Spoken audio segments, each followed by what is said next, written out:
The Disney spell.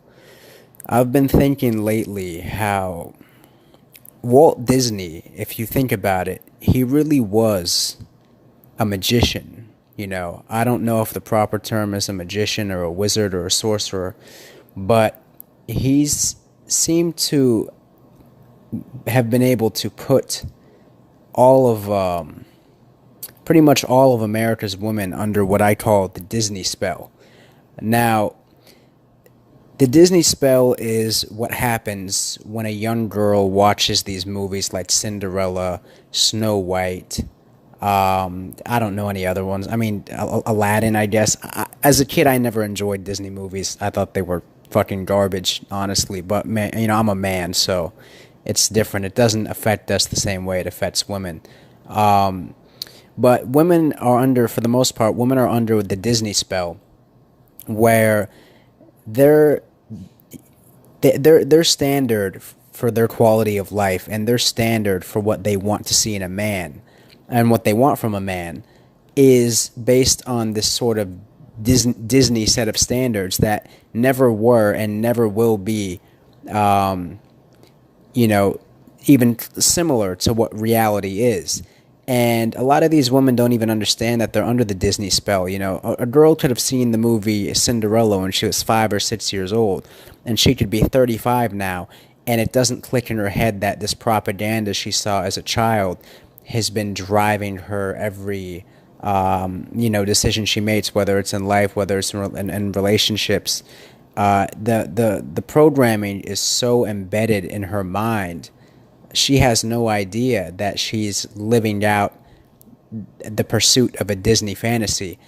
And it really is it's really sick to me. And I remember I heard an interview with Professor Griff, who's another mentor of mine. I'm surprised I haven't mentioned him to you guys. Professor Griff from the group Public Enemy, from the hip hop group Public Enemy. He did some sort of lecture, and he said, as parents, we feed our children's hearts and minds to the wolves.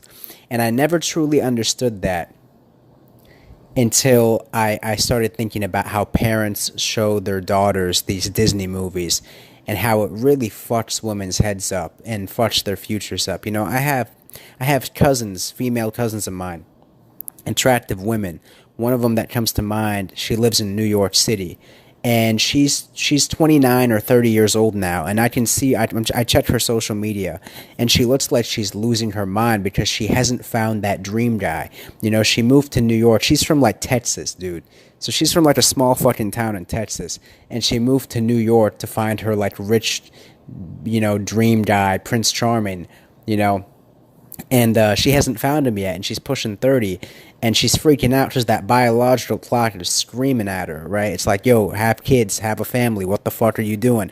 But she's holding out because it has to be what the fantasy had. Anything less than the fantasy is unacceptable, right? She has to have the perfect fantasy, and it's not hitting her that like her value is going down every day. But that doesn't cross her mind. It's like holding out for the Disney fantasy that's never coming. Back in the caveman days, there was no Disney fantasy. There was just, you live in your little hut, your little tribe of like 150 people, and you pick a man in your tribe, and that's it.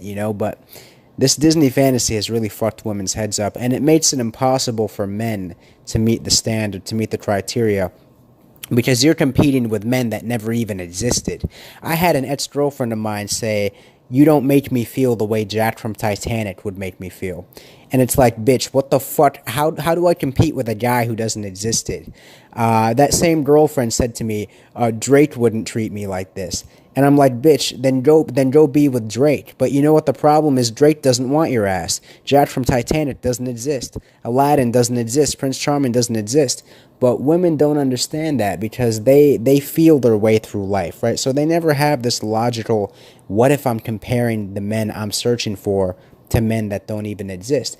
And this is the greatest spell, that Walt Disney ever created, was brainwashing the hearts and minds of young women to have such an unrealistic standard in the men that they seek, comparing them to men that don't even exist, and to cope with their constant disappointment For not finding that man, they consume, they purchase, they have excessive spending habits that stimulate the economy. They divorce their husbands and then use the money they get from the divorce to consume and pump it back into the economy while they continue the hunt for Prince Charming or Aladdin or whoever the fuck was the prince from Snow White. I don't know because I never finished the movie.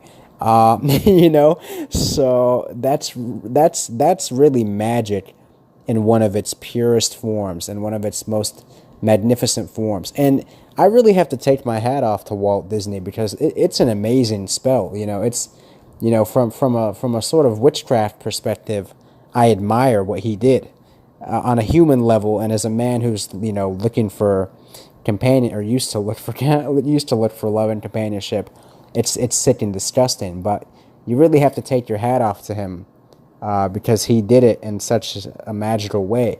You know, these women, they really didn't have a chance because at 4 or 5 years old, you've already given her heart and mind to the wolves, and it's all downhill from there. You know, forget about a woman wasting her virginity on the wrong guy. Forget a woman sleeping with so many guys and racking up body count and mental baggage and losing the ability to bond with a man.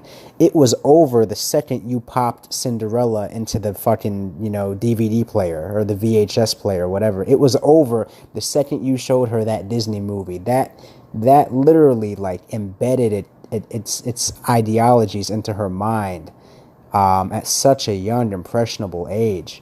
And the spell has been set on her, and it's over. Like, it's a wrap, you know?